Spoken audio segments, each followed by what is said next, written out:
नागरिकका गुनासा, जिज्ञासा, प्रश्न अनि समस्याको उचित र सशक्त उठान गर्ने दिनेश एफएमको खरो प्रस्तुति कार्यक्रम नागरिक सवाल। नागरिक सवालमा दिनहुँ हामी विविध विषयवस्तुमा छलफल, बहस र प्रश्न गर्ने गर्छौँ र आज मैले कुराकानी गर्नको लागि निम्ति आएको छु नेपाल कम्युनिस्ट पार्टी नेकपाका केन्द्रीय सदस्य एवं प्रदेश सभा सदस्य माननीय लीलाधर भट्टलाई।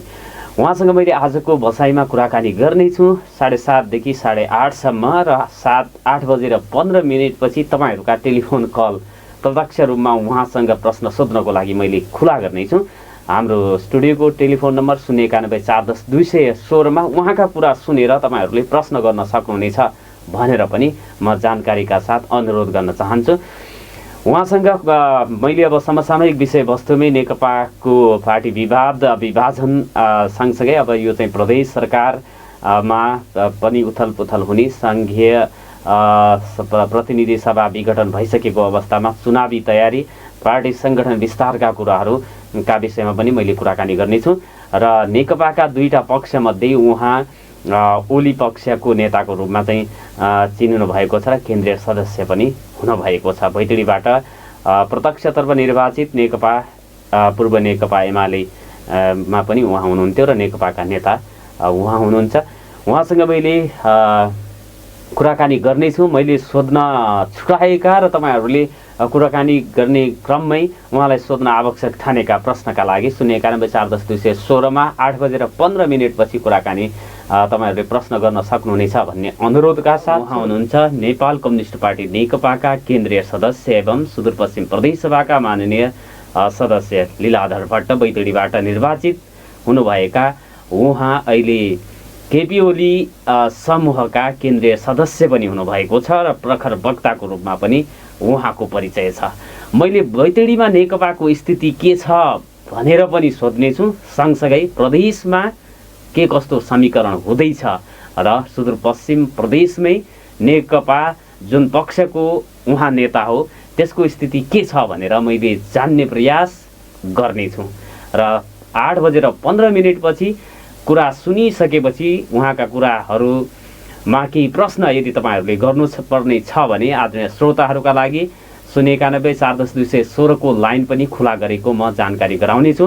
तपाईँहरू प्रतीक्षा गरिदिनुहोला भनेर अनुरोध गर्न चाहन्छु। स्वागत छ मान्यजी। नमस्कार। आराम हुनुहुन्छ? ठिकै छु। अब विषयवस्तु धेरै छ, कहाँबाट कुन प्रश्न सोध्ने भनेर चाहिँ अन्यलता भयो। कस्तो छ दौडधुप? असामान्य रूपमै भनौँ, यसलाई सामान्य रूपको दौडधुप छ म भन्दिनँ। अहिले हामी जटिल मोडमा छौँ, देश विषम परिस्थितिमा छ। यो बेला म एउटा राजनीतिक कर्मीको हैसियतले मैले यसलाई सामान्य छ, ठिक छ भन्न मिल्दैन र यो म मात्रै होइन, देशको सम्पूर्ण नागरिकलाई छोएको विषय हो। देश तरङ्गित भएको बेलामा राजनीतिक कर्मीलाई बढी चासो, चिन्ता, सक्रियता हुने कुरा स्वाभाविक नै जस्तो लाग्छ मलाई। नेकपाको दुई समूह छ, प्रधानमन्त्रीको समूहलाई समर्थन गर्नुहुन्छ यहाँले? हो। तपाईँहरू त प्रदेशमा 5 जना मात्रै हुनुहुन्छ अरे, हो? होइन, त्यो सङ्ख्या त 5 जना छौँ कि 7 जना छौँ भन्ने कुरा अब भोलि देखिन्छ। त्यति सङ्ख्यात्मक रूपमै हामीले अहिले त्यो सङ्ख्या त तपाईँले भनेको कुरा त होइन, हामी 10-11 जना टिल्डर छौँ साथीहरू। त्यो बढ्दै जानेछ। दोस्रो कुरा के हो भनेपछि हामी सङ्ख्या कति छौँ भन्ने कुरा भन्दा पनि मुद्दा के हो भन्ने कुरा नै मुख्य रूपमा राख्छ जस्तो लाग्छ मलाई। अहिलेको परिस्थितिमा हामी कसरी आइपुग्यौँ र यो आउनुको पछाडिको कारण के हो भनेर हामीले जानुपर्छ जस्तो लाग्छ मलाई। यो अवस्थामा आइपुर्याउने त प्रधानमन्त्री केपी शर्मा ओली नै हुन् भन्ने आरोप छ नि? होइन, अब भन्न त के भनिन्छ भनेपछि जो अचानक देख्दाखेरि बाहिर सुन्दाखेरि त्यस्तो लाग्छ, किनकि प्रधानमन्त्री संसद विघटन गरेको हुँदाखेरि प्रधानमन्त्री नै हुन् कि भन्ने तरिकाले पनि बाहिर प्रचारबाजी गर्न खोजिएको छ। तर मुख्य रूपले हामीले देख्ने बेलामा किन सरकारले संसद विघटन गर्यो त भन्ने कुरा हो कि किनकि सनकमै आफू 2/3 को नजिक पुगेको प्रधानमन्त्रीले अचानक आफ्नो सरकारलाई विघटन गरेर कुनै कारण बिना त गरेको छैन होला नि। हामीले त्यसका पछाडिको कारण हेर्ने हो भने हामी के देख्दै थियौँ भने हिजो जसरी नेकपा एमाले र तत्कालीन माओवादी केन्द्रको एकता भएको थियो, त्यो एकता पछिका जसरी पार्टीलाई जुन गतिका साथ अगाडि बढ्नुपर्ने थियो त्यो गतिका साथ सङ्गठनिक, राजनीतिक र कार्यक्रमिक हिसाबले पनि पार्टी अगाडि बढेको हामीले देखेनौँ। त्यसपछि पटक पटक रूपमा हाम्रो नेतृत्वमा एउटा वैचारिक साङ्गठनिक पनि केही समस्या भएको हामीले देख्यौँ। जस्तै उदाहरणको रूपमा तपाईँले देख्नुभयो भने अहिलेको प्रत्येक देशको सवालमा कसरी अगाडि बढ्ने, यसको विकास कसरी गर्ने, यसको निकास कसरी दिने, यो द्वन्द्वबाट आएको मुलुकलाई विकास निर्माणतिर कसरी अगाडि बढाउने भन्ने चिन्ताभन्दा पनि मुख्य रूपले कहाँ के देखिन्छ भने व्यवस्थापकीय कुरामा बढी मुद्दा उठाएको देखिन्छ। कतिजना मन्त्री हुने, कसको भागको मन्त्री हुने, कुन गुटको मन्त्री हुने, कसको राजदूत हुने, कसको तपाईँको संवैधानिक नियुक्तिमा नियुक्ति हुने भन्ने विषयहरू नै सबभन्दा बढी उठान भएका विषयहरू तपाईँ हामी सबैले देखेको छु। यो मैले भन्दा त अहिले एउटा एक पक्षको कुरा हो भन्ने हुँदैन। विगतको 2 वर्षभित्र पनि हामीले जति देख्दाखेरि के हो भने एउटा राजदूत नियुक्ति गर्दाखेरि अहिले मलाई के अचम्म लागिरहेछ भनेपछि म त हामी जनतासँग माफी पनि माग्न चाहन्छौँ। हामी जनतासँग माफी माग्न के चाहन्छौँ भनेपछि जसरी हामीले एकता नेकपा एकता गरेर हामी जनताका बिचमा भोट माग्दाखेरि त हामी कार्यगत एकता नै गएका थियौँ। हामीले आफ्नो आफ्नो पार्टीबाट निर्वाचन चुनाव चिन्हबाट पनि भोट मागेका थियौँ। तर मैले जनतासँग माफी किन माग्नुपर्छ भन्दाखेरि हामीले जे भनेका थियौँ साँच्चीकै पार्टी एकता गरिसक्यौँ है, अभूतपूर्व रूपमा पार्टी एकता गऱ्यौँ भनेर जे हामी भन्दै थियौँ त्यो साँचो रहेनछ भन्ने कुरा म भन्न चाहन्छु। किनकि जसरी पार्टी एकता भन्दाखेरि तपाईँको त्यहाँ हुने निर्णयहरू, त्यसको दूरदर्शी निर्णयहरूको जो अर्थ राख्छ त्यहाँ पनि निर्भर पर्छ जस्तो लाग्छ मलाई। जसरी अहिले पार्टी विभाजनको सङ्घारमा छ भन्ने कुरा छ, मलाई त लाग्दैन पार्टी विभाजनको सङ्घारमा छ अझै पनि। किनकि पार्टी विभाजन होइन कि यसमध्ये एउटा समूह बाहिर जाने र एउटा समूहले विद्रोह गर्ने यो भइरहन्छ। जस्तै नेपाली काङ्ग्रेसमा 51 को चुनावपछि पनि त्यो भएको हामीले इतिहास देख्दैछौँ। तर मलाई के लाग्छ भनेपछि कुन मुद्दाको आधारमा यो अहिले सदन विघटन भयो? आफ्नै सरकार, इतिहासमा हामीले के भनेका थियौँ? स्थायित्वता हाम्रो मुख्य रूपले अहिले हामीले के भनेका थियौँ भने स्थिरताको हामीले नारा दिएका थियौँ नि। स्थिरता भने के? स्थिरता भनेको आफ्नै सरकार आफै ढलाउनेलाई स्थिरता भनिन्छ। हामीले 5 वर्ष सरकार जनतासँग मागेका थियौँ। नेकपाको सरकार 5 वर्षको सरकार मागेका थियौँ। तर आफ्नै सरकारको लागि अविश्वासको प्रस्ताव अविश्वासको प्रस्ताव दर्ता उहाँले कहाँ गर्नुभयो? संसदमा गर्नुभयो भन्ने कुरा छ नि। संसदमा गर्ने तयारी गर्दै हुनुहुन्थ्यो भन्ने कुरा त कसैले कति बजे अगाडि गरे अघि पछाडि गरे भने त्यो टेक्निकल कुरा हो। होला त्यहाँ त्यो राजनीतिक माझीमा 10 बजे संसदमा प्रस्ताव दर्ता गर्ने तयारी भएर सिग्नेचर गरेर सारा रेडी भएको प्रधानमन्त्रीसित खबर आइसकेपछि 9:30 बजे नै क्याबिनेटले त्यो निर्णय गरेको कुरा त तपाईँले देख्नु भएको छ। तर एउटा कुरा के छ भनेपछि होला प्रधानमन्त्रीले राम्रो काम कतिखेर नेताहरूसित सल्लाह नभएको हो भने, चित्त बुझिएको थिएन भने संसदीय दलबाट हटाउन सकिन्थ्यो। राजनीतिक दलमा एउटा एकदमै स्पष्ट व्यवस्था गरेको छ भने संसदीय दलको बहुमत जुटाएर नेतालाई परिवर्तन गर्न सकिन्थ्यो। नेतालाई परिवर्तन गरेर तपाईँ सरकार बनाउन सक्नुहुन्थ्यो या XYZ कसैले पनि प्रधानमन्त्री बनाउन सक्नुहुन्थ्यो। त्यो विकल्प हुँदाहुँदै तपाईँले संसदीय दलमा नभएर संसदमा किन अविश्वासको प्रस्ताव दर्ता गरेको? अविश्वासको प्रस्ताव दर्ता गर्ने बित्तिकै कसको समर्थनमा के 87 भन्नुभएको छ, कतिखेर 87 कतिखेर 92 को खेल भन्नुभएको छ। 275 सदस्यीय हाम्रो प्रतिनिधि सभामा बहुमत ल्याउनुको लागि त मलाई लाग्छ 138 चाहिन्छ होला नि। 138 चाहिने जो खेल छ, बहुमतको सरकार बनाउनलाई 138वटा सिट चाहिन्छ, 138 प्रतिनिधि सभामा चाहिन्छ भने ल 90 उहाँको भनेको अनुसारले 90 हो भनेपछि त अरू 48 जना कहाँबाट?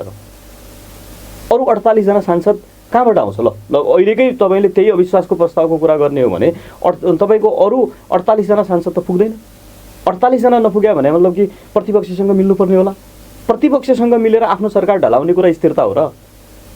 जब 2/3 सरकार तपाईँले जनताले दिएको बेलामा प्रतिपक्षसँग मिलेर आफ्नो 2/3 सरकारलाई अविश्वास लगाएर गिराउने कुरा के स्थिरता थियो? त्यो त थिएन। हामीले देखेका छौँ। यो कुराले देख्दाखेरि हामी के भन्दैछौँ भन्दाखेरि जब साँच्चै एउटा जनताले एउटा पार्टीलाई दिएको अभिमतको तपाईँहरूले व्याख्या गर्नुभयो भने प्रधानमन्त्रीलाई संसदीय लोकतन्त्रमा जनताका बिचमा जाने बाहेक कुनै विकल्प बाँकी थिएन। अनि त्यो विकल्प ठिक थियो कि बेठिक थियो भन्दाखेरि जब राजनीतिमा तपाईँले एउटा राजनीतिक खिचडी आज एउटाको सरकार ल भोलि तपाईँ भन्नुहुन्छ नेपाली काङ्ग्रेसले तपाईँको 48 जना सिएर प्रचण्डको सरकारलाई बचाइदिन्छ र? त्यो बचाइदिन्थ्यो? कति अपरिपक्व राजनीतिक निर्णय गरेको जस्तो लाग्छ। जस्तै मानव अहिले पनि कुरा गर्दैछन् नेपाली काङ्ग्रेसले लोकतन्त्र उसले यो संसद विघटनको अवैधानिक कदम हो भन्या हो कि नभन्या त्यो पनि अहिलेसम्म क्लियर छैन। किनकि नेपाली काङ्ग्रेस भोटको राजनीतिको उसले चुनावलाई अलोकतान्त्रिक भन्ने हो कि या चुनावमा यो कदमलाई अवैधानिक भनेको यसमा पनि अझै पनि क्लियर भएको देखिँदैन, किनभने आधिकारिक धारणामा अहिले एउटा आउँदैछ उनीहरूको। मैले त्यसै कुरामा म के भन्न चाहन्छु भने नेपाली काङ्ग्रेसले प्रचण्डको सरकार बनाउनलाई अविश्वासको प्रस्तावलाई सदर गरिदिन्छ। त्यस्तो हो भने त 2 वर्ष अझ नेकपाकै सरकार बन्ला नि। त्यहाँ पनि 2 वर्ष नेकपाकै सरकार बन्यो भने प्रधानमन्त्री चेन्ज हुँदा नेपाली काङ्ग्रेसले त्यो मान्ने छैन नि। अनि त्यसपछि यो गणितीय खेल कहाँ जान्छ? हामीले हिजोको जस्तै गणितीय खेल गरेर अल्पमतमा आफ्नै पार्टीलाई, हिजो यो दुर्घटना त 51 सालमा गिरिजाप्रसादको सरकारलाई चलाउन नदिएको नेपाली काङ्ग्रेसको इतिहास पनि हामीले देखेका छौँ नि। त्यसो हुँदाखेरि के हो भने अब जब हामीले स्थिरता, नेपाली जनताले स्थिरता दियो, नेपाली जनताले 5 वर्ष सरकार चलाउनुको लागि मत दियो, तर हामी के देख्छौँ भन्दाखेरि नेपाली जनताले दिएको अभिमतलाई हाम्रो राजनीतिक नेतृत्वले बुझ्नु सकेन र त्यसलाई विभिन्न खालका जाल झेल षड्यन्त्र मार्फत जसरी संसदलाई विघटन गर्न बाध्य पारियो, यो देखिने बाहिरी कुरा हो। त्यसका साथसाथै राजनीतिक कुरा पनि तपाईँहरू हेर्नुहोस्, जब नेपालमा नेकपाको सरकार 2/3 सरकार बनिसकेपछि पार्टी एकता हुनुभन्दा पहिलाको पनि केही घटनाहरू छन्। तपाईँ कार्यगत एकता हुने बेलामा एउटै चुनावमा चुनाव लड्ने भन्ने सहमति भएको थियो नि, तर रतोरात त्यो एकै चुनावमा किन भएन? त्यसपछि कार्यगत एकता हुने बेलामा तपाईँको जो एग्रिमेन्ट भयो भनेर भनिएको थियो, 2.5 वर्षको प्रधानमन्त्रीको एग्रिमेन्ट भयो भनेर भनिएको थियो, त्यो संस्थागत किन भएन? हामी त्यहीँनिर प्रश्न उठाउँछौँ। ठिक छ, 2टा अध्यक्षको बिचमा सहमति भएको थियो भने त्यो थाई कमिटीमा किन आएन? त्यो सचिवालयमा किन निर्णय भएन? किन भएन भने त्यो गोप्य रूपमा लेनदेनको व्यापारीको जस्तो कुरा गरिएको थियो। र त्यो कहाँ आयो त बाहिर? जब दिल्लीमा हाम्रो अध्यक्ष कमरेड त्यहाँ दिल्लीमा जानुभएको थियो, प्रचण्ड कमरेड, त्यो बेला मतलब कि दिल्लीबाट होइन यो केपी सरकार त यति वर्ष टेक्दैन, यसपछिको सरकार त म नै बनाउने, हाम्रो त 2.5 वर्ष एग्रिमेन्ट छ भनेर कहाँबाट आयो?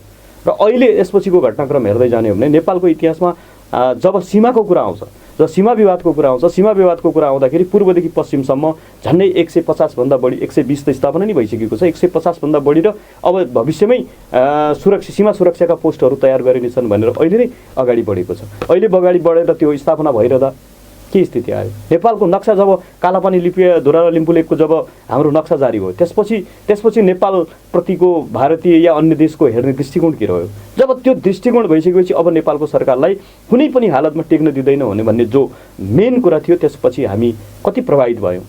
यो कुराबाट हामी देखेका थियौँ। मलाई सम्झना छ 2000 जब महेन्द्रको सरकार छ, हामी इतिहासमा पढ्छौँ, कीर्तिनिधि विष्टलाई पनि त्यो बेला महेन्द्रले भनेको भन्ने कुरा पनि हामीले इतिहासमा के पढ्छौँ भने जब भारतीय सुरक्षा पोस्टहरू उत्तरी सीमाबाट तपाईँ क्याबिनेटबाट हटाउने निर्णय गर्नुहुन्छ, त्यसको 7 दिनपछि तपाईँले क्याबिनेट छोड्नुपर्ने अवस्था आउन सक्छ। तपाईँ रेडी हो भने त्यो सुरक्षाको निर्णय गर्नुहोस् भनेर भन्दाखेरि कीर्तिनिधि विष्टले म जुनसुकै हालतमा पनि तपाईँ उत्तरी सीमाको भारतीय चेक पोस्टहरू सुरक्षा पोस्टहरूलाई म हटाउँछु, तर म सरकार विघटन भए पनि म तयार छु भनेर त्यो निर्णय, साहसिक निर्णय गरेको इतिहास हामीले देख्छौँ। त्यही कुराहरू केपी ओलीसँग पनि नआएको होइन। तपाईँले यो नक्सा जारी नगर्नुहोस्, तपाईँले यो सीमा सम्बन्धी विवादहरूलाई नउठाउनुहोस्, तपाईँ सरकार चलाउनुहोस् भन्दाखेरि उसले संसदमै भनेको कुरा सत्यमै जयते कि सीएमए जयते भन्ने कुरा तपाईँले त्यो सामान्य कुरा थिएन। त्यसपछिका घटनाक्रमले हाम्रो राजनीति, हाम्रो पार्टीभित्र जसरी खेल भयो, हाम्रो पार्टीलाई जसरी छिन्न भिन्न गर्ने खालको षड्यन्त्र भयो, त्यसमा हामी आफै नै फस्यौँ। किनकि हामीले अरूलाई हामीले दोष लगाएर अरूले यस्तो गरे हो उस्तो गरे हो भन्नुभन्दा पनि हामी कति अपरिपक्व रहेछौँ भन्ने कुरा यसले पनि पुष्टि गराउँछ।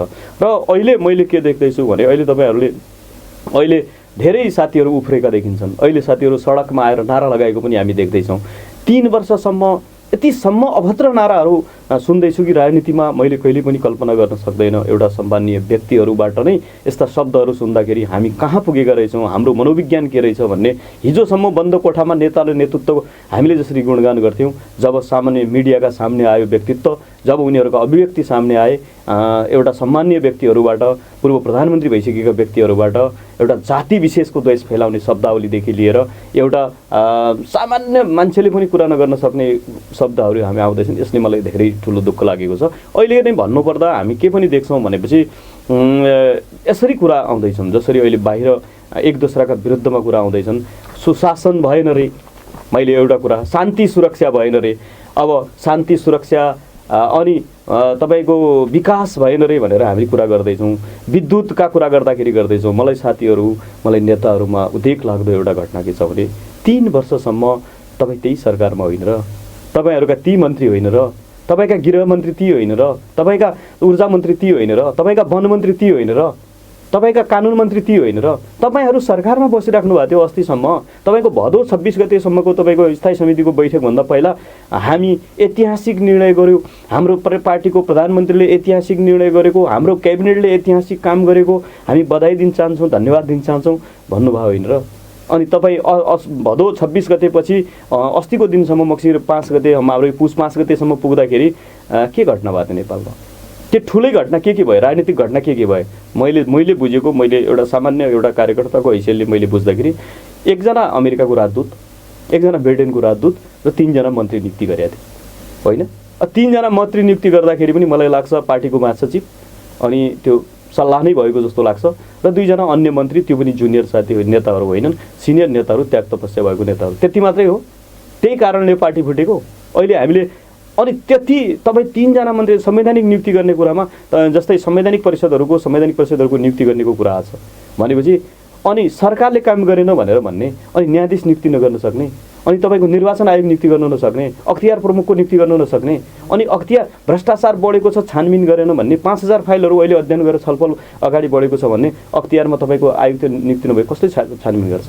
अनि तपाईँको रजिस्ट्रारदेखि लिएर विभिन्न आयोगका प्रमुखहरूलाई तपाईँ यहाँसम्म कि मानवाधिकार आयोगको पनि खाली थियो, मानवाधिकार आयोगसम्म हामीले खाली गऱ्यौँ, तर नियुक्ति गर्ने बेलामा मेरो फल्ला मान्छे बनायो भने तपाईँलाई नियुक्ति गर्न पाउनुहुन्छ नत्र गर्न पाउनुहुन्न भन्ने, अनि असंवैधानिक थियो अरे। त्यो संवैधानिक नियुक्तिहरू असंवैधानिक थियो अरे भन्ने कुरा पनि अहिले बाहिर आउँछन् होला। संविधानमा हाम्रो व्यवस्था सर्वसम्मत गर्ने व्यवस्था थियो, तर उपसभामुख पनि हुनु नदिने। तपाईँ एउटा कुरा मजाले सोच्नुहुन्छ, कुनै बैठकमा संवैधानिक परिषदको सदस्य पदेन सदस्य एउटा सभामुख नै उपस्थित नहुने, प्रतिपक्षी दलको नेता आएर त्यहाँ उपस्थित हुन्छ तर आफ्नै पार्टीबाट निर्वाचित भएको सभामुखसम्म उपस्थित हुँदैन भने प्रधानमन्त्रीलाई हामीले कोठामा बाँधेर हातखुट्टा बाँधेर अनि तपाईँ पोखरीमा फालिदिएपछि तैर भनेर भन्ने जस्तो हुन्छ। यो लोकतान्त्रिक व्यवस्थामा हामी कहीँ पनि यस्तो हामी देख्दैनौँ। त्यसो हुँदाखेरि प्रधानमन्त्रीको एउटा मात्रै विकल्प के रहन्छ भने नयाँ जनादेश जाने, जनताको अभिमतमा जानु बाहेक विकल्प हुँदैन। त्यो गरिएको छ जस्तो लाग्छ। अहिले चुनावमा जाँदाखेरि खर्च बढ्छ, 48 अर्ब रुपैयाँ आवश्यक छ कोभिडको उपचार गर्न, विरुद्धको खोप ल्याउन नेपालमा भनिएको छ। अब त्यो नल्याउँदै, कोभिडलाई चाहिँ व्यवस्थापन गर्न नपाउँदै चुनावमा जाने जुन निर्णयले अस्थिरता पनि हुन्छ भनिएको छ। चुनाव वैशाखमा ओलीले गराउँदैनन् पनि भनिराखेका छन्, असंवैधानिक छ भनेर पनि भनिराखेका मान्छेहरूलाई तपाईँहरूले दिने जवाब त छैन नि। मुख्य रूपले तपाईँले कोभिडका कारण, कोभिड त अहिले मात्रै आएको होइन, 1 वर्ष भएको छ। संसारका अन्य देशहरूको पनि कुरा गर्ने हो भने धेरै थला परेको देशमा पनि चुनाव भइरहेछन्, किनभने लोकतन्त्रमा हाम्रो कोभिड 3 वर्ष 4 वर्षसम्म जारी रहन्छ र तबसम्म हामी चुनाव नै गर्दैनौँ त। भारतमा भर्खरै तपाईँले देख्नु भएको छ विभिन्न राज्यहरूको चुनाव भएको तपाईँले देख्नु भएको छ। यहाँ महामारीकै रूपमा बिहारमा त्यत्रो महामारी भएकोमा भर्खर चुनाव भएको छ, विभिन्न प्रदेशहरूमा त्यहाँ चुनाव भएको छ। हामीले अहिले मात्रै देख्यौँ, तपाईँको मिडिया मार्फत पनि तपाईँले देख्नु भएको छ, इजरायलमा यो 2 वर्षमा 4वटा चुनाव, यो 4थो चुनाव हुँदैछ। विभिन्न देशहरूमा अहिले चुनाव हुँदैछन्। यसको अर्थ यो होइन कि हामीले चुनाव हाम्रो सौक पनि होइन। जब लोकतान्त्रिक पद्धति अनुसार तपाईँ एउटा अझै तपाईँ व्यवस्थामाथि नै खतरा गर्ने तरिकाले चलखेल सुरु गर्नुहुन्छ, तपाईँका विभिन्न गठबन्धनहरू भइरहेका हामी देख्छौँ, विभिन्न साँठगाँठहरू हामी भइरहेको देख्छौँ भने त्यसपछि जनताका बिचमा जाने कुरा त्यसलाई हामी असंवैधानिक मानिँदैनौँ। दोस्रो कुरा खर्चको तपाईँले कुरा गर्नुभएको छ। राष्ट्रभित्र यो एक आइपर्ने नै समस्या पनि हो। यो खर्चको हिसाबले हेर्ने हो भने यो आर्थिक रूपले बोझ नै हुन्छ, आर्थिक रूपले बोझ नहुने कुरा होइन। त्यसका साथसाथै के हो भने यस्ता निर्णय पनि गर्नुपर्ने देखिन्छन् जहिले तपाईँको कोभिडसँग लड्नको लागि पनि त्यसमा पनि सरकार सक्षम छ। अझ भोलिको दिनमा पनि यसको लागि 50 अरब पैसा भन्ने कुरा पनि हामीलाई लाग्छ त्यो धेरै ठुलो पैसा हो कि जस्तो लाग्छ। राज्यलाई त्यस्तो धेरै पैसा होइन, किनकि हामी 14 खर्ब 15 खर्बको विकासको जब हामी बजेट ल्याउँछौँ भनेपछि त्यसमा 50 अर्ब कोभिडमा खर्च हुने कुरा अहिलेको बजेटको हिसाबले गर्ने हो भने 50 खर्ब भन्ने तपाईँको 30 अर्ब त करिब हाम्रो सुदूरपश्चिमको बजेट मात्रै पनि छ। त्यसले धेरै धान्नै नसक्ने अवस्था होइन र 50 अर्ब भनेको मलाई त लाग्दैन, त्यो 50 अर्बको डाटा पनि मलाई लाग्दैन त्यो करिब 12-13 अर्बको हाराहारीमा निर्वाचन सम्पन्न हुन्छ भन्ने खालको पनि आछ अहिलेसम्म। र दोस्रो कुरा तपाईँले जो उठाउनु भएको छ वैशाखमा निर्वाचन हुँदैन भने संवैधानिक जटिलता बाहेक, किनभने हामीले संवैधानिक जटिलता भनेको के हो भने जस्तै निर्वाचन आयोगमा पार्टी दर्तादेखि लिएर तिनीहरूको चुनाव चिन्हदेखि लिएर अहिले हाम्रो केही विवाद पनि छ। जस्तै नेकपा अधिकारी को हो भनेर हामीले अहिलेसम्म औपचारिक रूपमा नेकपा विभाजन भइसकेको अवस्था छैन। अझै पनि केही झिनो आशा नेकपा अझै पनि एकता हुन्छ, बाहिर गएका साथीहरू गएका नेताहरू तिनीहरू पनि आउँछन् भन्ने पनि एउटा झिनो आशा बचेको छ। हाम्रो कामना छ, हामी त्यसमा सबै नेताहरूलाई आग्रह पनि गर्न चाहन्छौँ। तर त्यो खुदान खास्ता अब पार्टी विभाजनको अवस्थामा पुगिहाल्यो भने निर्वाचन सम्बन्धी पनि केही कानुनहरू छन्, निर्वाचन चुनाव चिन्ह सम्बन्धी पनि केही कानुनहरू छन्, राजनीतिक दल विभाजन सम्बन्धी पनि केही कानुनहरू छन्। त्यो सबै प्रक्रिया पुरा गर्ने बाहेक त्यहाँ संवैधानिक कुनै समय सीमामा गाह्रो नहुने बाहेक अरू कुनै पनि कारण देखिँदैन कि चुनाव हुँदैन भन्ने कुरामा हामीले अरू कारण मैले देखेको छैन। जस्तो आधिकारिकको कुरा गर्दाखेरि पनि आधिकारिक तपाईँहरूको पक्ष हो कि प्रचण्ड माधव नेपालको पक्ष हो? अब यसको व्याख्या सबैले आफ्नो आफ्नो तरिकाले गर्छन्। म त मेरो पार्टीको एउटा कार्यकर्ताको हैसियतले मैले एउटा व्याख्या गरौँला भने अर्कोले अर्को व्याख्या गर्ला, यसका पनि आफ्नै केही अधिकारहरू छन्। जस्तै अहिलेसम्म नेकपा भित्र तपाईँले केन्द्रीय सदस्यहरूको सङ्ख्याको कुरा कसैले गर्छ भनेपछि अध्यक्ष र महासचिव सहितको अध्यक्ष र महासचिव नै निर्वाचन आयोगमा आधिकारिक तपाईँको प्रमाणीकरणको कुरादेखिको कुराहरू पनि आछन्। एउटा संवैधानिक विषय पनि हो, यसको बारेमा निर्वाचन आयोगले फैसला गर्नेछ र हामीलाई विश्वास छ हिजोको दिनमा नेकपाको पहिलो अध्यक्ष भनेर सबैले स्वीकार गरेछ र त्यसको महासचिव सबैले स्वीकार गरेको कुरा हो। र दोस्रो कुरा के हो भने त्यसले दिएका विधानका केही धाराहरू छन् जसका कारणले पनि विधान संशोधन पनि भएको छ र अहिले पनि हामीले हेर्दाखेरि कुनै पनि हतारो गरेको छैन, किनकि नेकपाभित्र कुनै पनि केन्द्रीय सदस्यलाई हटाएको छैन, बल्कि अर्को समूहमा लागेका नेताहरूले एउटा कम्युनिस्ट पार्टीको यत्रो लामो इतिहास बोकेको प्रधानमन्त्रीलाई एउटा कम्युनिस्ट पार्टीको हामीले सदस्यबाटै हटायौँ भन्ने हास्यास्पद कुरा गर्नुभएको छ। यो नेपाली जनताले पाच्य हुने कुरा पनि होइन। हुन त यो घटना पहिलो पनि होइन। नेपाली काङ्ग्रेसले मातृका कोइरालालाई 2011मा मलाई लाग्छ सभापति र उसबाट दुईटैबाट कारवाही गरेको पनि हामीले इतिहास पाएका छौँ। राजनीतिक दलमा यी घटनाक्रम चलिरहन्छन्। मैले अन्य देशको राजनीतिक कुराहरूमा पनि पार्टीको अध्यक्ष प्रधानमन्त्रीलाई पनि कारवाही गरेका छौँ भन्ने छ, तर पछि ती कुराहरू सत्य साबित नभएका कुरा पनि हामीले देखेका छौँ।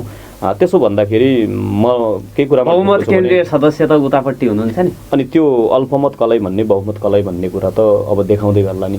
अब भोलि तपाईँको पक्षले चाहिँ प्रधानमन्त्रीले सडकबाट टपक्क टिपेर केन्द्रीय सदस्य बनाएर 1199 बनायो, तर जो चाहिँ मौजुदा केन्द्रीय सदस्य नेकपा माओवादी एकीकृत माओवादी र एमाले एकीकृत हुँदाखेरि जति 400 कति होइन, उहाँहरूलाई सडकबाट पहिलेका 441 जो हुनुहुन्थ्यो कहाँबाट आउनुभएको थियो? फ्याक्ट्रीबाट आउनुभएको थियो र उहाँहरू महाधिवेशनबाट आउनुभएको थियो र हिजो नेकपा एमालेबाट आएका 183 जना करिब 180 भन्दा माथि भयो केन्द्रीय महाधिवेशनबाट आएका हुन्। त्योभन्दा बाहेक त 5000 केन्द्रीय सदस्य अहिले हामीलाई धेरै ठुलो केन्द्रीय सदस्य बनायो भनेर आरोप लाउने र विधि र पद्धतिका कुरा गर्ने साथीहरूले बिर्सनु भएको छ। 5000 केन्द्रीय सदस्य बनाएका कसले हुन्? 5000 केन्द्रीय सदस्य बनाएर आएको पार्टी होइन। अनि तपाईँको 30 वर्षसम्म एउटै 35 वर्षसम्म एउटै पार्टीको अध्यक्ष पार्टीको महासचिव हुँदै आउनु भएको होइन प्रचण्ड कमरेड होइन। हिजो हामी सडकबाट टिपेका मान्छे केन्द्रीय सदस्य भन्दै हुनुहुन्छ। हिजो प्रारम्भिक कमिटीमा नभएका मान्छेहरू केन्द्रीय सदस्य भएका इतिहासहरू हामी बिर्सेका छौँ र अहिले तपाईँको अहिलेको केन्द्रीय सदस्य भएका साथीहरूको तपाईँको लिस्टै हेर्नुहोस् न तपाईँ। होला कहीँनिर समावेशीका कारणले, कहीँनिर भूगोल र क्षेत्रका कारणले केही तलमाथि केही सङ्ख्यात्मक रूपमा हुनसक्छ। बहुसङ्ख्यक सङ्ख्यामा हामीले के देख्छौँ भनेपछि बहुसङ्ख्यक सङ्ख्यामा अहिले के देख्छन् भने हिजो प्रदेश कमिटीमा बसेका मान्छेहरू, हिजो जनवर्गीय सङ्गठनका केन्द्रीय नेतृत्वमा बसेका मान्छेहरू, पार्टीको जिल्ला नेतृत्वमा बसेका मान्छेहरू। मेरै कुरा गर्ने भने मलाई केन्द्रीय सदस्यमा मनोनित गर्ने कुरा गर्नुहुन्छ। मसँगै मान्छे त पोलिट ब्युरो पनि योभन्दा पहिले नै छन् नि। मसँग पार्टी सदस्य भएको मान्छे भनेपछि तपाईँहरूको जो जति चाहिँ केन्द्रीय सदस्य थपिएको छ उहाँहरूको पार्टीमा योगदान छ, सडकबाट टपक्क चाहिँ टिपिएको होइन। यस्तो कुरा छ नि, सडकबाट भन्न त अब कसलाई फ्याक्ट्रीबाट आएका। अब यो चाहिँ अब पार्टी फुटका आफ्नै तर्क र तथ्यहरू रहेका छन्। यो चाहिँ असंवैधानिक कदम हो भनेर चाहिँ भनिराखेको व्यक्तिहरूलाई पनि जवाब सर्वोच्च अदालतले देला। त्यो विषयमा अब हामी चाहिँ बहस गर्ने छैनौँ र निर्वाचन आयोगले कुन चाहिँ नेकपा आधिकारिक हो भन्ने पनि केही दिनभित्र चाहिँ दिन्छ निर्णय। अब चाहिँ त्यो सङ्घमा चाहिँ नेकपा दुई धारमा विभाजन भइसकेपछि, प्रतिनिधि सभा विघटन भइसकेपछि त्यसको असर चाहिँ प्रदेशहरूमा, स्थानीय तहहरूमा, जिल्लामा अब वडासम्मै पुगिराखेको छ र भनिन्छ प्रदेश सभा सुदूरपश्चिम प्रदेशको कुरा गर्ने हो भने तपाईँहरू औँलामा 5 जना हुनुहुन्छ अरे ओली पक्षमा, अनि 5 जना हुने अनि संस्थापन पक्ष पनि हौँ भनेर भन्ने कहीँ मिल्छ यस्तो? तपाईँले पहिले कुरा त संस्थापन हो कि हामी अलग ग्रुप हो कि भन्ने कुरा त प्रदेशले अझै पनि राजनीतिक दल सम्बन्धी छुट्टै राजनीतिक दल सम्बन्धी व्यवस्थापन गरिसकेको छैन। हामीले जे पनि हो राजनीतिक दल सम्बन्धी जो ऐन छ त्यो सङ्घीय ऐन नै हो, त्यसै आधारमा नै हो भनेको। दोस्रो कुरा तपाईँले सङ्ख्या कति छ भन्ने कुरा हो, त्यो तपाईँको भनेको तथ्य छैन। हामी 11 जना छौँ र केहीजना साथीहरू आजभोलि नै त्यसको कुरा क्लियर हुनेछ। त्यसका पनि कारण छन्, किन क्लियर भएन भन्ने कुराको पनि कारण छन्। किनभने त्यसले राजनीतिक रूपले आफ्ना स्थानीय तहहरू जिल्लाहरूमा पनि राजनीतिक रूपले कार्यकर्ताहरूसित नेताहरूसित भेटघाट गर्ने र त्यसको एउटा छलफल चल्ने चरण बलेको छ र त्यही हिसाबले त्यो सङ्ख्या हाम्रो झन्डै 11 छ अहिलेको लागि। हामी केही साथीहरू अझै छिट्टै यो मुभमेन्टमा यो उसमा आफ्नो जो भ्रममा हुनुहुन्छ त्यो भ्रमबाट पनि टाढा हुनुहुनेछ र जोडिनुहुनेछ भन्नेमा हामी ढुक्क छौँ। अहिले 11 मा कुनै पनि तलमाथि अब तल नहुने गरी तपाईँहरू हुनुहुन्छ? तल त हुने कुरै छैन नि, माथि हुन्छ, माथि नै हुने कुरा हो। कतिसम्म हुन्छ जस्तो लाग्छ? त्यो त बहुमत हुन्छ नि हामीसँग, संसदीय दलमा बहुमत हुन्छ, नेकपाको सरकार बनाउने नै कुरा हुन्छ। त्यो कति टाइम लाग्छ भन्ने कुरा हेर्दै जाउनु, अहिले 1 महिना लाग्ला। भनेपछि अहिलेको चाहिँ प्रदेश सरकार बदलिन्छ? सरकार त बदलिन्छ, कति टाइम लाग्छ भन्ने कुरा मात्रै हो। नेतृत्व तपाईँहरूले गर्नुहुन्छ? नेकपाको नेतृत्वै हुन्छ, हाम्रै नेतृत्व हुन्छ। अहिलेका मुख्यमन्त्री रहला? मुख्यमन्त्री त अब राजनीतिक कुरा हो, मुख्यमन्त्री अहिलेकै उसमा उहाँले समूहमा लाग्यो भने त नरहन सक्छन्। अब राजनीतिक रूपले उहाँले आफ्नो स्पष्टता गर्नुभयो भने बस्नु पनि सक्नुहुन्छ। मान्नुहुन्छ तपाईँहरूले? त्यो त राजनीतिक कुरा हो, छलफल गर्छौँ हामी। उहाँले राजनीतिक रूपले क्लियर हुने कुरा पहिलो कुरा हो, सबभन्दा पहिला। तपाईँहरू चाहिँ अलि असक्तै हुनुहुन्छ भन्ने छ नि त कुरा त? होइन, त्यो त भन्ने कुरा हो नि, अशक्त हुने कुरा त सशक्त त के अरे प्रचण्ड माधव पक्ष छ। सशक्त हुने भन्नेवारको पनि देखिरहेको छ नि अवस्था। हिजो कर्णालीमा पनि सशक्त छौँ भन्ने साथीहरू अहिले पनि म देख्दै थिएँ 40 जनाको त्यहाँको हाम्रो प्रदेश सभामा अहिले हामी देख्दैछौँ 19 जना मात्रै छन् सरकारको। सरकार स्पष्ट अल्पमतमा छ भन्ने कुरा उहाँहरूले नै भन्नुभएको छ। किनकि 14 जना हाम्रो समूहमा छन् भनेर उहाँहरूले नै भन्नुभएको छ। 6 जना नेपाली काङ्ग्रेस र 1 राप्रपा गरेर 21 जना छ। 40 जनाको प्रदेश सभामा 19 जनामा छ अल्पमतमा कर्णालीको सरकार छ भनेर मुख्यमन्त्रीले पनि भन्नुभएको छ। भनेपछि त्यो एउटा वैधानिक व्यवस्थाको आधारमा मात्रै प्रक्रियागत रूपमा मात्रै होला त्यस्तो। तर यहाँको पनि के हो भने हामी देखिरहेछौँ विभिन्न मिडियामा विभिन्न साथीहरूमा को कति अल्पमतमा छ भन्ने कुरा त हिजोभन्दा योभन्दा पहिला पनि हस्ताक्षर विभिन्न भएको छन्। अझै पनि के हस्ताक्षर चलेको पनि मैले मिडिया मार्फत देखिरहेछु र भोलिका दिनमा के हुन्छ भन्ने कुरा हो त्यो देखि। सबैका आफ्ना दाउ छन्, नेकपाभित्र प्रचण्ड माधव समूहभित्र पनि आफ्नै दाउ छन् भन्ने समाचारहरू आइराखेको छ नि। यो प्रति तपाईँहरूको जानकारी त होला पक्कै पनि? जानकारी त किन नहुनु, किनकि सँगैका साथीहरू छन्। अब सँगैका साथीहरूले कसले के दाउ खेल्न सक्छ भन्ने सबै कुराको हामीलाई अनुमान पनि छ। अब के दाउ छ भन्ने त उहाँहरूलाई नै थाहा होला जो अहिले त्यो दाउमा लागिराख्नु भएको छ। हामी त त्यो दाउमा लागेको छैनौँ। हामी त के हो भने मुख्य रूपले नेकपाको अब जसरी यो 3 वर्ष सरकार चल्नु पर्थ्यो सुदूरपश्चिमाञ्चलमा राम्ररी चलेको छैन भन्ने कुरा फेरि अहिले भनेको पनि मात्रै होइन। हामीले संसदमा तपाईँले देख्नु भएको छ, तपाईँको मिडिया मार्फत पनि देख्नु भएको छ, हामीले अहिलेसम्म सदनमा सबभन्दा बढी सरकारले राम्रो काम गर्न सकेन, यसले अझै प्रभावकारी बनाउनुपर्छ भनेर सबभन्दा बढी सुझाव दिने र संसदीय दलमा पनि सबभन्दा सुझाव बढी दिनेहरूमध्ये हामीहरू पर्छौँ।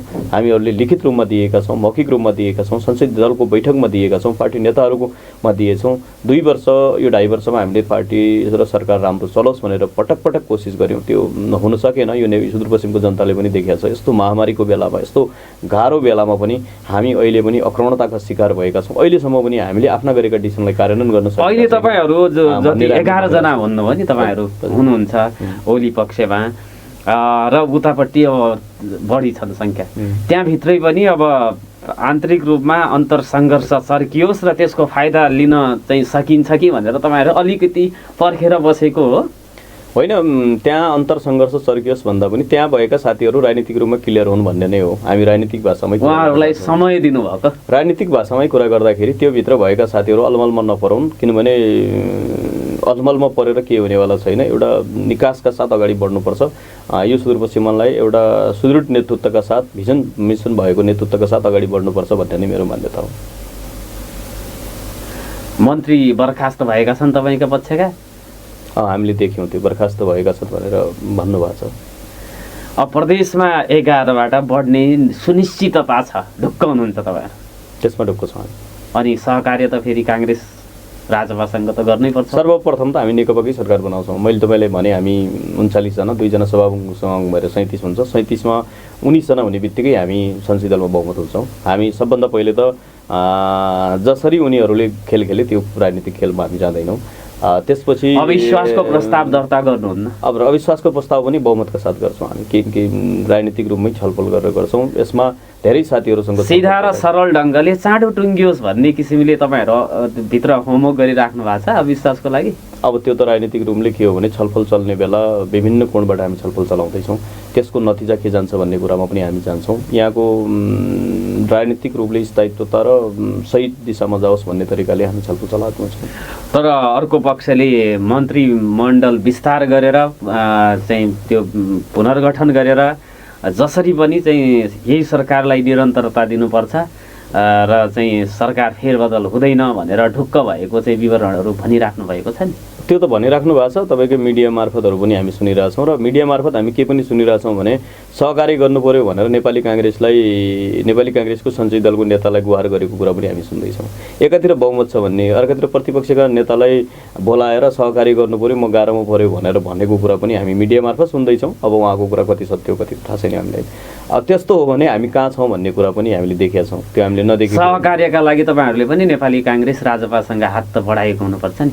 अब राजनीतिक संवाद भइराखेको छ। पहिलो कुरा त के हो भनेपछि अहिलेको राजनीतिक रूपले उहाँहरूले क्लियर हुनुपर्छ। नेपाली काङ्ग्रेसको राजनीतिक रूपमा क्लियर के हुनुपर्छ भने यो सहकार्यको कुरा मात्रै होइन, लोकतन्त्रमा निर्वाचनलाई स्वीकार गर्ने कि नगर्ने काङ्ग्रेसले सबभन्दा पहिले क्लियर गर्नुपर्छ। निर्वाचनलाई स्वीकार गर्ने हो भने त्यसपछिका कुराहरू अर्को कुरा हुन्छन्। निर्वाचनलाई स्वीकार नगर्ने अनि निर्वाचनलाई असंवैधानिक भन्ने, अनि एउटा ठाउँमा निर्वाचनलाई असंवैधानिक भन्ने, अर्को ठाउँमा सरकारको लागि बार्गेनिङ गर्ने कुरा, यो मलाई लाग्दैन यो ठिक कुरा होइन। त्यही हिसाबले हामी के गर्छौँ, त्यहीँबाट क्लियर हुन्छ। राजनीतिक रूपले उसले आफ्नो पहिले स्ट्यान्ड क्लियर गर्नुपर्छ।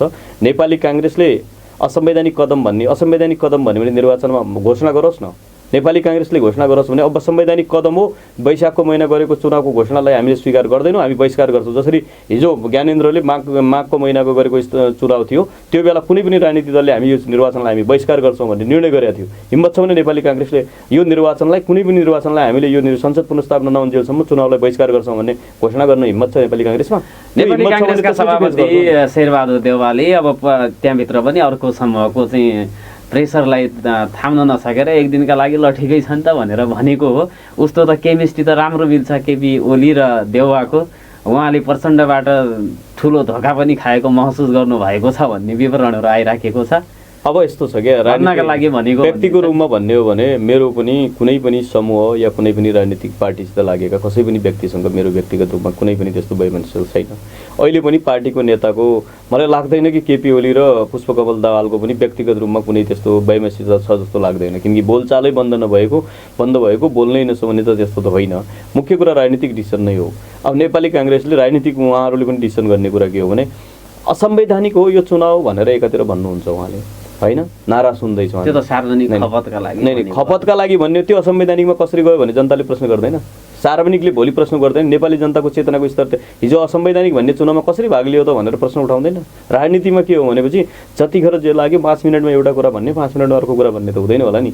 भोलि त्यो जनता असंवैधानिक निर्वाचन हो भने असंवैधानिक निर्वाचनलाई हामी स्वीकार गर्दैनौँ भने निर्णय गरोस्, त्यसपछि राजनीतिक कुरा गरिन्छ नि। राजनीतिक कुरा गर्ने अनि अहिले तपाईँ यस्तो कुरा पनि ठिक छ, उता पनि ठिक छ, यहाँ सरकार पनि ठिक छ, उताको सरकार पनि ठिक छ, त्यो काइते कुराले अहिले अब नेपाली काङ्ग्रेसलाई फुले फकाइ गर्नुपर्ने कुरा बेलामा चाहिँ यस्तो अलिक कडा टाइपले तपाईँहरू होइन। एउटा कुरामा क्लियर हुन्छ, हेर्नुहोस् हेर्नु के भने मैले त अझै पनि भने नेपाली काङ्ग्रेसले चुनावलाई असंवैधानिक भन्ने हो कि होइन राजनीतिक रूपमा क्लियर गर्नु पर्यो नि, त्यसपछि संवाद हुन्छ, त्यसपछिको कुरा हो नि त्यो त। अनि त्यसपछि सरकार बनाउने कुरा पनि त्यसपछिको कुरा आउँछ। अनि भोलि सोध्दैन नेपाली काङ्ग्रेसलाई नै सोध्ला नि, अन्य प्रदेशमा पनि सोध्ला। अनि सरकार बनाउने कुरामा मात्रै तपाईँहरूको संलग्नता हो भन्ने कुरा आयो भने त कसरी गयो भने नेपाली काङ्ग्रेसले पनि राजनीतिक स्ट्यान्ड त क्लियर गर्नुपर्छ नि। अब त्यसपछिका कुराहरूमा सरकार बनाउने कुरा, सहकार्य गर्ने कुरा, अनि सँगसँगै जाने कुरा, यी सबै कुराहरूमा हामी छलफल गर्ने कुरा नै भयो। अब यो चाहिँ जुन चाहिँ हिउँदे अधिवेशन आह्वान हुन्छ त्योभन्दा अगाडि नै अविश्वासको प्रस्ताव दर्ता हुन्छ कि अधिवेशनकै क्रममा तपाईँहरूको चाहिँ जान्छ के? यसको बारेमा कानुनी रूपले राजनीतिक रूपले सल्लाह नै गर्छौँ हामी, सल्लाह गरेर। हतार छैन, हतारमा हामी त्यसरी निर्णय गर्ने पक्षमा छैन। आफ्नै दलका नेतालाई जसरी प्रधानमन्त्रीबाट हटाउन हतार गर्नुभयो उहाँहरूले त्यतिसरी हामी हतारमा गर्दैनौँ। हामी यसको राजनीतिक रूपमा, यसको कानुनी रूपले, यसको जाने प्रेसरदेखि सारा कुराको अध्ययन गरेर मात्रै हामी निर्णय सार्वजनिक रूपले पनि तपाईँहरूप्रति प्रश्न नउठ्ने किसिमले मुभ गर्न चाहनुहुन्छ। त्यही कुरा नै मुख्य रूपमा हो। अब जस्तो प्रदेशको कुरा गर्ने हो भने 9वटा जिल्ला रहेका छन् सुदूरपश्चिम प्रदेशमा। पार्टीको चाहिँ अब जिल्ला अध्यक्षहरू सचिवको चाहिँ यसो नामहरू विवरणहरू हेर्दा त तपाईँहरू चाहिँ कमै हुनुहुन्छ जस्तो भनिँदैछ। कहाँ तपाईँले जिल्ला अध्यक्षहरू कुन कसरी भन्नुभएको छ? मैले तपाईँलाई मैले पाएको जानकारी अनुसार 9वटा जिल्लामा तपाईँहरूको पक्षमा अध्यक्ष कुन कुन जिल्लामा हुनुहुन्छ? तपाईँले बाजुराको अध्यक्षले शपथ ग्रहण गरेर केन्द्रीय सदस्य भएको तपाईँले देख्नु भएको छ। अनि बैतडीको अध्यक्षले शपथ ग्रहणको देख्नु भएको छ। त्यस्तै गरेर कञ्चनपुरको अध्यक्षको तपाईँले देख्नुभयो, कैलालीको अध्यक्षले तपाईँले देख्नुभयो। तपाईँले अध्यक्षहरूको पनि मैले कुरा जहाँसम्म गरेँ, सचिवहरूको जस्तै दार्चुलाको सचिवको कुरा तपाईँले क्लियर गरिसक्नु भएको छ। अनि त्यस्तै गरेर अछामको पनि अध्यक्ष सचिवमा केही अझै पनि छलफल चलिरहेको छ भने 9वटा जिल्लामा अध्यक्ष तपाईँ कैलाली जस्तो जिल्लाको अध्यक्षको कुरा तपाईँले देखिहाल्नुभयो। कैलाली कञ्चनपुर भनेको आधा पहाड आधा तराई हो। 16वटा निर्वाचन क्षेत्र कैलाली र कञ्चनपुरमा भने 16 पहाडमा हो। हाम्रो प्रदेशको हिसाबले पनि कैलाली कञ्चनपुर दुइटै भनेको आधा प्रदेशको जनसङ्ख्या ओगटेको क्षेत्र पनि हो। त्यहाँको कुरा तपाईँले देख्नु भएको छ। बैतडीको कुरा तपाईँ देखिसक्नु भएको छ। बाजुराको तपाईँले देख्नु भएको छ। प्रतिनिधि सभा संसदकै कुरा गर्ने हो भने प्रतिनिधि सभा सदस्यहरूको कुरा पनि तपाईँले निर्वाचित पहाडका मलाई लाग्छ हामी जति पनि डडेलधुरा बाहेकका निर्वाचित सांसदहरू चाहिँ सबै अहिले क्लियर छन्। त्यसमध्ये 2टा त मन्त्री नै भइसकेको कुरा तपाईँले देख्नु भएको छ। र यहाँका पनि अब यही कैलालीको कुरा गर्ने हो भने यहाँ टोटल 5वटा निर्वाचन क्षेत्र हो। 5वटा निर्वाचन क्षेत्रमध्ये कैलालीको लेखराज भट्ट एउटा, नारद मुनि राणा दोस्रो, गौरीशङ्कर चौधरी 3वटा। 5 मध्ये 3वटा निर्वाचन क्षेत्रमा हामीले 5 मध्ये नेकपाले जितेको 4वटा, एउटा रेशम चौधरीले जितेको भन्दाखेरि 5 मध्ये 4वटा जितेको भने 4 मध्ये 3वटा अहिले हामीसँग रहेको र एउटा मात्रै मान्य झपट रावल मात्रै उता देखिन्छ भनेपछि त्यसै गरी कञ्चनपुरमा 3वटा निर्वाचन क्षेत्रमध्ये एउटा निर्वाचन क्षेत्रको नरबहादुर धामी केन्द्रीय सदस्यमा हुनुभएको छ भने डाक्टर दीपक भट्ट र बिना मगर उता देखिनुहुन्छ। त्यस्तै गरी पहाडको त मैले तपाईँले भनिहालेँ, दार्चुलाको गणेश ठकुन्ना, बैतडीको दामोदर भण्डारी, बजाङको भैरव सिंह, डोटीको भैरव सिंह पनि डोटीको तपाईँको प्रेम आले, बाजुराको हाम्रो लालबहादुर थापा र यस्तै गरी अनि अछामकै पनि 2टा निर्वाचन क्षेत्रमा एकमा यज्ञ बोगटी र भीम रावल हुनुहुन्थ्यो, यज्ञ बोगटी यतै हुनुहुन्छ। तपाईँले जहाँसम्म भैरव सिंहको कुरा गर्नुभएको छ, उहाँले मैले अस्ति नै काठमाडौँमा नि भेट्दाखेरि उहाँले मलाई कमरेड रामदेव गौतमले अहिले कहीँ नखुल्नु भने हो, त्यही हिसाबले मैले उता बसेको पनि थिएँ, चुप्पो लागेको थिएँ। तर अब म खुलेँ भनेर उहाँले पार्टी सदस्य पार्टी कार्यालयमै गएर हस्ताक्षर गरेको मैले आफ्नै आँखाले देखेको छु। भनेपछि उहाँ पनि क्लियर हुनुहुन्छ। त्यसो गर्दाखेरि तपाईँको समानुपातिकको हिसाबले कुरा गर्ने हो भने समानुपातिक मान्नेहरूको हिसाबमा पनि कुरा गर्ने हो भने त्यो तपाईँको क्लियर देखिन्छ। त्यसो हुँदाखेरि सुदूरपश्चिमाञ्चलमा स्थानीय तहकै कुरा तपाईँले गर्नुभएको छ भने कैलालीकै कुरा गर्नुहोस् न। कैलालीकै कुरा गर्ने भने मोहनियालको नवल सिंह रावल क्लियर देखिन्छ, घोडागोडीको ममता प्रसाद चौधरी क्लियर देखिन्छ, अनि दोस्रो हाम्रो देवबाजी क्लियर देखिन्छ। त्यस्तै अतरियाको प्रमुख हामी क्लियर देख्छौँ, टिकापुरको मेयर क्लियर देख्छौँ। भन्दाखेरि तपाईँ अझै पनि अलमल छ कि कम छ कि भन्ने कुरा त यो तथ्यले नै स्पष्ट देखिन्छ। एउटा फोन आएको छ, सम्भवतः चाहिँ हाम्रो श्रोता हुनुहुन्छ र मान्यज्यूलाई चाहिँ प्रश्न गर्न खोज्दै हुनुहुन्छ, उहाँलाई म स्वागत गरिहालौँ। त्यसपछि म बैतडीका कुराहरू पनि चाहिँ गर्नेछु तपाईँसँग। आदरणीय श्रोता, यहाँलाई नागरिक सवालमा हार्दिक स्वागत छ। नमस्कार। अवरुद्ध भएको छ, त्यहाँ फोन आयो भने सिधै यता जोडिदिन म सुनिलजीलाई अनुरोध गर्न चाहन्छु। 091-410-216 तपाईँहरूको फोन कल लिनेछ। पुनः चाहिँ कल आएको छ। यहाँलाई नागरिक सवालमा हार्दिक स्वागत छ। नमस्कार सर। नमस्ते। हजुर। दिलाधर भट्ट सरलाई अभिवादन छ, लाल सलाम अभिवादन। हेलो हजुर, यहाँको शुभ नाम? मेरो नाम दानबाद धनगढी बोराड्याडीबाट हो सर, धनगढी 3 बोराड्याडीबाट है। हजुर, यहाँको प्रश्न मान्यजीलाई के छ? उहाँको प्रश्न भन्दा पनि यो कस्तो छ भनेपछि हिजै मैले आज समाचारमा तपाईँको दिनेश एफएमबाटै सुने मैले होइन, 40 लाख रुपियाँ यो प्रचण्ड पक्षले भीम रावलको उसमा ठाडो उसमा निकाल्यो भन्ने सुने। त्यसमा सर यहाँ सुन्नुहोस् है, मैले मेरै टोलबाट बोराड्याडीबाट है, म पहिले नेकपाको वडा उपाध्यक्ष हो। 11,250 रुपियाँ मैले 2075 सालको सङ्गठित सदस्यको उठाएर मैले जिल्ला पार्टी कार्यालयलाई बुझाएको छु।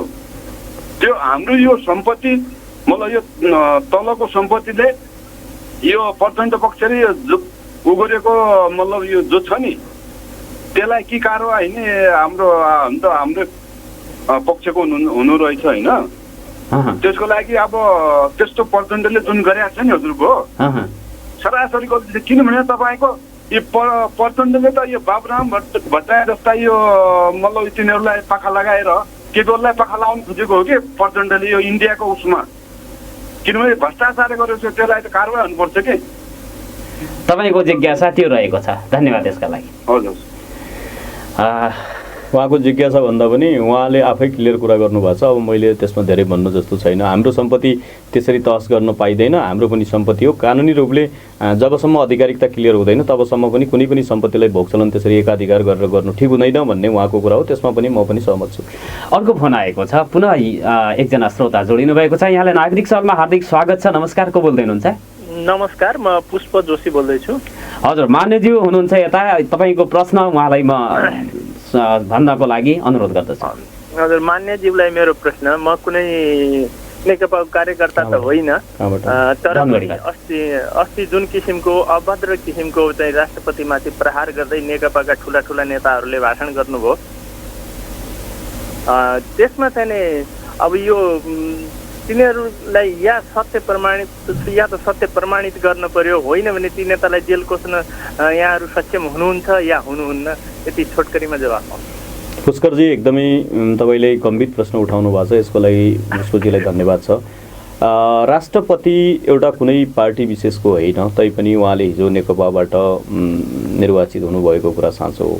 कुनै पनि पार्टीको राष्ट्रपति भएमा पनि त्यो जुन गरिमा का साथ उहाँलाई हेर्नु पर्थ्यो, जसरी जुन नारा रोडमा लगाएर आज सिङ्गो राष्ट्रपति, राष्ट्रलाई मात्रै होइन महिला जगतलाई अपमानित गर्ने नेताहरूकै सामने जुन शब्द गरेका छन्, त्यसको लागि त मैले भन्नै सक्दैन।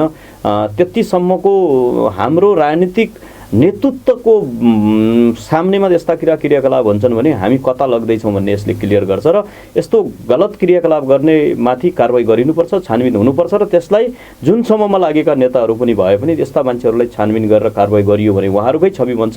हिजो मैले पूर्व प्रधानमन्त्रीज्यूको मुखबाट नै एउटा जातिलाई द्वेष फैलाउने खालको र जाति अपमानित गर्ने शब्दावली पनि मैले सुने। अब यस्ता कुराले कसको चरित्र, कसको राजनीति के हो भन्ने कुरा स्पष्ट देखाउँछ। हजुर, पुनः अर्को टेलिफोन कल आएको छ। यहाँलाई नागरिक सभामा हार्दिक स्वागत छ। नमस्कार, को बोल्दै हुनुहुन्छ? हजुर, नमस्ते। हेलो, फोन अवरुद्ध भएको छ। हाम्रा श्रोताहरूका फोन कल पनि आउनेछन्। सँगसँगै म बैतडीतर्फ जाँदैछु, तपाईँको गृह जिल्ला जहाँबाट चाहिँ निर्वाचित हुनुभएको छ। 4वटा स्थानीय तहमा नेकपाको चाहिँ जनप्रतिनिधि, उपमेयर, मेयर लगायतको हुनुहुन्थ्यो। तपाईँको पक्षमा चाहिँ कति हुनुहुन्छ, अर्को पक्षमा कतिजना? तपाईँले समसामयिक र राम्रो प्रश्न पनि गर्नुभएको छ।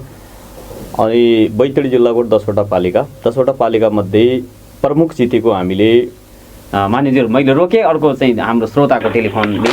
यहाँलाई नागरिक सभामा हार्दिक स्वागत छ। नमस्कार। नमस्कार। हजुर, को बोल्दै हुनुहुन्छ? म पुष्कर साई। हजुर, पुष्कर साईजी, कहाँदेखि? म यहाँ धनगढीदेखि। ल, यहाँको चाहिँ प्रश्न मान्यज्यूलाई के रहेको छ? यस्तो छ, अब हाम्रा नेताहरू पार्टीले 2/3 पाएको बेला पनि पदको लागि पार्टी फुटाउने यी डाँगाहरू आएर हाम्रो धनगढीमा अझ म यो यस्तो गर्छु, उस्तो गर्छु, यो गर्छु, तिनको बाबु टाउको के गर्छन् तिनीहरूले? 2/3 भएको बेला त सरकार चलाउन सक्दैनन्, होइन? अहिले त चाहिने देशका पूर्वाधार, विकासका पूर्वाधारहरू तयार गर्ने, राम्रो जनताको लागि केही राम्रो काम गर्ने बेला हो। आपसमा यो प्रचण्ड र केपी लडेर पार्टी फुटाएर डाँगाहरूले अब पछि के विकास? यिनीहरूलाई कसले भोट दिने, होइन? विकास गर्लान्, केही गर्लान्, बलियो सरकार छ भनेर हामीले कति ठुलो आशा राखेका थियौँ। पार्टी फुटाउने, प्रचण्डलाई पद चाहिने, उसलाई चाहिँ केपीलाई पनि पद चाहिने, पदको लागि लड्ने, जनतालाई के गर्छ? यी डाँगाहरू, यिनी नेता, यी भ्रष्टाचारीहरूलाई सबलाई जेलमा हाल्नुपर्छ अब जनताले। टिप्पणीको लागि धन्यवाद छ। यिनीहरूको जुलुसमा जाने होइन कि यिनीहरूलाई लट्ठीले सुत्ने हो अब नेताहरूलाई। टिप्पणीको लागि यहाँलाई धन्यवाद छ। पुष्प साईजी हुनुहुन्थ्यो।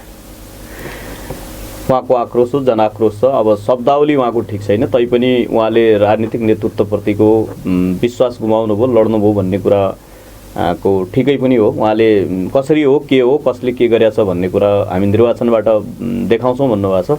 जनताले चित्त नबुझेको कुरा निर्वाचनबाट नि देखाउने कुरा नै लोकतन्त्र हो।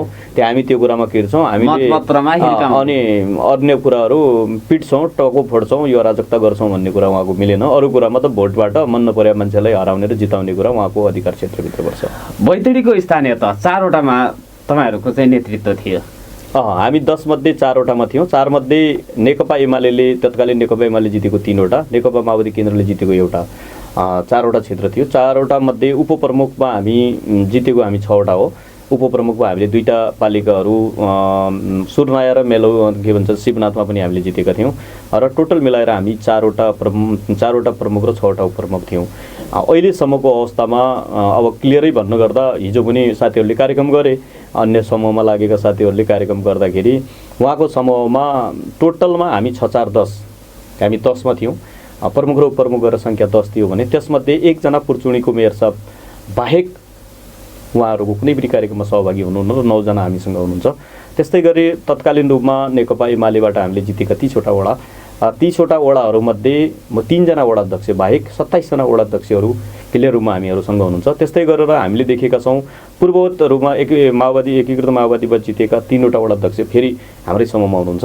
जिल्ला कमिटीको पनि हामीले 135 जना, त्यसमध्ये 2 जनाको मृत्यु भएपछि 133 जना, 133 जना भयो भने अहिले पनि हामी त्यो सङ्ख्या ठ्याक्कै 75 भन्दा माथिको सङ्ख्या हामीसँग हुनुहुन्छ र जिल्ला कमिटीको अध्यक्षसहित हामीसँग हुनुहुन्छ र जिल्ला कमिटीको अध्यक्षसहित हामीसित भइसकेपछि र पूर्ववत मेयरमा, उपमेयरमा, उपाध्यक्षमा, अध्यक्षमा लडेकाहरूको पनि 7वटा मध्ये तत्कालीन एमालेको 7वटा मध्ये 5वटा लडेको उपमेयर उम्मेदवारसहित हामीसँग छन्। त्यो कुराले हामीले स्पष्ट रूपमा देखेका छौँ कि बैतडी जिल्लाको सङ्घीय सांसद हामी एकदम क्लियर। अर्को फोन आएको छ। आदरणीय श्रोता, यहाँलाई नागरिक सवालमा हार्दिक स्वागत छ। नमस्कार।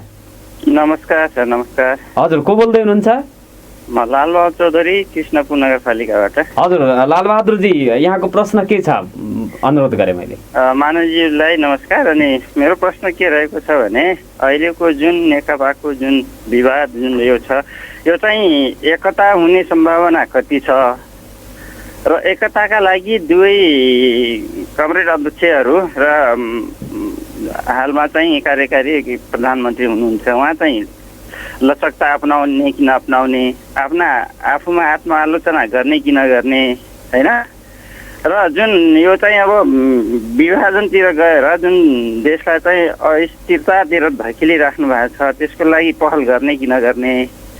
अनि जुन अहिले चाहिँ यसो देखिराख्दा म नेकपाकै सानो कार्यकर्ताको हैसियतले पनि म के आग्रह गर्न चाहन्छु भने अब अहिले चाहिँ जुन रूपमा चाहिँ हामीले चाहिँ भर्ती खोल्यौँ नि, जुन पक्षले भर्ती खोलेको छ, केन्द्रीय सदस्य पदको लोभ देखाएर गरिरहेछ, यो चाहिँ उदाङ्गो पारेर किन गर्नुभयो, होइन?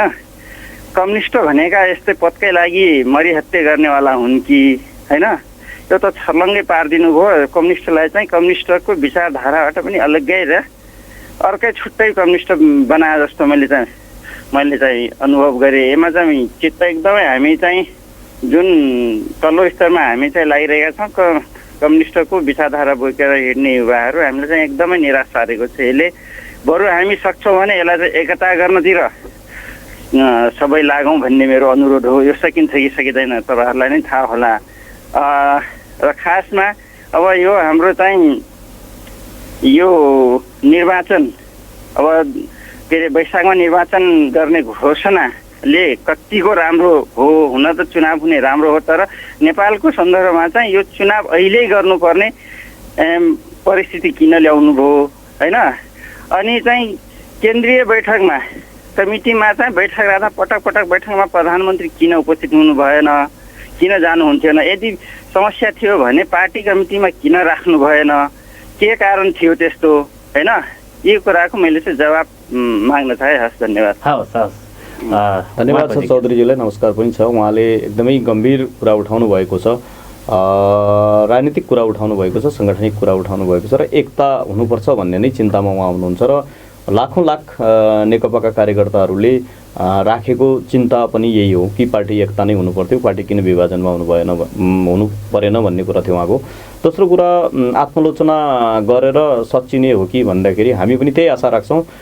त्यो प्रधानमन्त्री मात्रै सच्चिने होइन कि त्यहाँ सबैले जसले जे गल्ती कमजोरी गरेका छन्, हिजो एउटा राजनीतिक प्रतिवेदनका नाममा 19 पेजको जो राजनीतिक प्रतिवेदनका नाममा आफ्नो पार्टीको कार्यकारी प्रमुखलाई जसरी आपत्तिजनक शब्दावली प्रयोग गरेर जुन आरोप लगाएका छन् पुष्टि नै नहुने खालका आरोप लगाएका छन् र यतिसम्म कि आफ्नै सरकार नभएका बेलामा हिजो तपाईँको व्हाइट बडीका कुरादेखि लिएर अन्य अन्य कुराहरू जो आफू सरकारमा नहुँदा जो हिजो प्रचण्ड कमरेड सरकारमा हुँदाखेरि या देउबाजी सरकारमा हुँदाखेरि गरेका निर्णयहरू पनि कसै एकजनाका माथि थोपारे जसरी आरोप पत्रको रूपमा उहाँले ल्याउनु भएको छ त्यहाँबाट सुरुवात भयो। नेकपाको फुटको त्यहाँबाट सुरु भयो भने त्यसलाई फिर्ता लिनुहोस्। त्यसलाई फिर्ता लिएर दुईटै नेताहरूले अध्यक्षले संयुक्त प्रस्ताव बनाऊ, संयुक्त प्रस्ताव बनाएर कमी कमजोरी स्वीकार गरौँ भन्ने कुरा नआएको होइन। अन्तिमसम्म त्यो प्रयत्न गरिएको पनि हो। अझै पनि हामी त्यो ठाउँमा जाने हो भने असम्भव पनि लाग्दैन। मलाई राजनीतिमा असम्भव भन्ने पनि केही लाग्दैन। तर के हो भनेपछि मैले तँलाई ठिक पारेर देखाइदिन्छु भन्ने तरिकाले अगाडि बढिसक्दाखेरि मलाई लाग्दैन त्यो सम्भव पनि होला भन्ने। अहिलेको तत्कालको रूपमा त्यो म देख्दैन र त्यो 2-3 महिना 3-4 महिना पछाडि गयो धक्लिँदै गयो भने लाखौँ लाख तपाईँ जस्तै कार्यकर्ताहरूले प्रेसर सिर्जना गरेमा हुन्छ। दोस्रो कुरा भर्ती केन्द्रको कुरा तपाईँले जहाँसम्म गर्नुभएको छ, तपाईँले राजनीतिमा जहिले पनि के हो भने तत्काल अहिले मात्रै के भएको छ भन्ने कुरा हेर्नु हुँदैन। हिजो नेकपा माओवादी केन्द्र र त्योभन्दा पहिलेको माओवादी हुँदाखेरि 5000 बनाउँदाखेरि भर्ती केन्द्र थिए कि ती के थिए? ती 5000 वाला अहिले 1100 हुने बित्तिकै भर्ती केन्द्र हुने, अनि हिजोका दिनमा 5000 हुँदाखेरि ती पद्धति र प्रक्रिया महाधिवेशनबाट निर्वाचित भएर सारा टोल गाउँ-गाउँबाट जनप्रतिनिधि चुनिएर पार्टीका सदस्यहरूले भोट हालेर महाधिवेशन प्रतिनिधि भएको थिए, आयोजक कमिटीमा भएको थिए। अनि अहिलेका फुटपाथमा हुने हिजोका मतलब क्रान्तिकारी हुने, हिजो देख्दाखेरि क्रान्ति देखिने, अहिले देख्दाखेरि त्यो हुने भनेको के हो भने आफू अनुसारको व्याख्या गर्ने कुरा मात्रै हो। अर्को कुरा के हो भनेपछि यो हामीलाई पनि चित्त बुझ्या छैन भन्नुभएको छ। चित्त बुझ्या छैन यो पनि। अनि हिजो बैठकमै नजाने, तपाईँले एउटा कुरा राम्रै विधान हेर्नुहोस्, नेकपाको अहिले पनि विधान तपाईँले हेर्नुहोस् भने नेकपाको विधानमा एउटा कुरा के लेखेको छ भने सहमतिको आधारमा निर्णय गरिनेछ, दुईटै अध्यक्षको सहमतिको आधारमा गरिनेछ भन्ने त्यही बुँदा हेर्नुहोस् न तपाईँ। त्यो बुँदा विधानमा के लेखेको छ भने सहमतिको आधारमा निर्णय गरिनेछ भने बहुमती अल्पमती गर्ने हो भने त्यो किन गरिया थियो त? किन गरिया थियो भने तत्कालीन नेकपा माओवादी केन्द्रलाई नै सेफ ल्यान्डिङ हुने गरी कमरेडले हस्ताक्षर गर्नुभएको थियो, त्यो विधान पारित भएको थियो। किनभने त्यो बेला त 60-40 को कुरा थियो नि। 60-40 पूर्व एमालेहरूले सबैले बहुमती हिसाबले कुरा गर्ने हो भने त देशभरिमै माओवादी केन्द्रको त एउटै निर्णयमा सबै कुरा ध्वस्त हुन्थ्यो नि। त्यो ध्वस्त नहोस् भनेर नै सहमतिको निर्णय गरिएको थियो।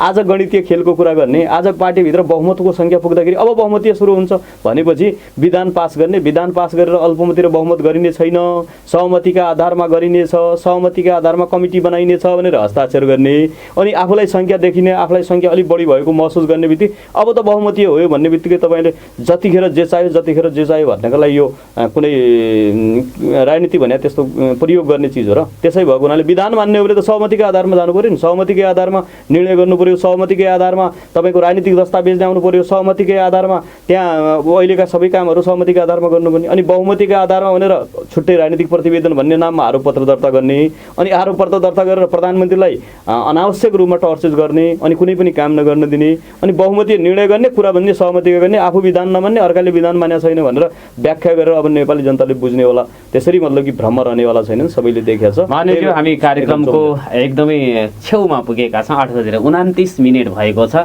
4 जना चाहिँ केन्द्रमा मन्त्रीहरू हुनुहुन्छ। 4 जना मन्त्रीका 4 जना कार्यकर्ता पनि छैनन् गाउँ घरतिर भन्ने कुरा चाहिँ झुटो हो। त्यसो भए अब तपाईँले यसो कुरा छ कि त्यो साथीहरूले कसले के भन्छ भने 2054 सालमा जिल्ला विकास समितिको सभापति, 2037 सालमा संविधान सभाको सदस्य, 2074 सालमा अत्यधिक मतले जितेको गणेश ठकुन्ना, आफ्नै भौतिक मन्त्रीलाई निवर्तमान भौतिक मन्त्रीसँग चुनाव लडेर 2 पटकसम्म चुनाव जितेको प्रेमाले, राजनीतिकको रूपमा 40औं वर्षदेखि एउटा राजनीतिको योद्धाको रूपमा जसले आफ्नो वर्ग जुन वर्गमा उहाँ हुनुहुन्थ्यो त्यो वर्ग त्यागेर, परिवार त्यागेर, सम्पत्ति त्यागेर एउटा आन्दोलनका लागि होमिएको कमरेड लेखराज र जनजातिहरूको एउटा जनजातिको तल युवादेखि विद्यार्थीदेखि लड्दै आएर राजनीतिमा आएको गौरी शङ्कर चौधरी, जो राजनीतिक रूपले यहाँ पुगेका मान्छे टिका लाएर मन्त्री बनाएको होइन नि। अहिले सबैलाई अहिले निर्वाचित भएर 2चोटि 3चोटि निर्वाचित भएर राजनीतिमा खारिएका मान्छे आछन्। उनका तल कोही पनि छैनन् भने कसका तल छन् त? फेरि कसका तल छन् त्यो त इतिहास अब देखाइन्छ नि भोलिको दिनमा। त्यो त जनताले पनि राम्रै बुझेका छन् कसका तल छन्, कसका माथि छन्। त्यसको लेखाजोखा निर्वाचनमा हुन्छ। त्यो त लोकतन्त्र भने त्यो हामीले गलत गरेका छौँ, हामीले ठिक लाग्दैन भने जनताले हामीलाई नै दिनेछ। समय र संवादको लागि यहाँलाई हार्दिक धन्यवाद छ। हार्दिक धन्यवाद छ। तपाईँले बोलाउनु भयो, आफ्नो विचार राख्ने मौका दिनुभयो, धन्यवाद छ तपाईँलाई। आदरणीय श्रोता, भोलि अर्को विषयवस्तु र प्रसङ्गमा बहस गर्ने वाचाका साथ भलाइ पनि बिदा दिनुहोस्। नमस्कार, शुभ दिन।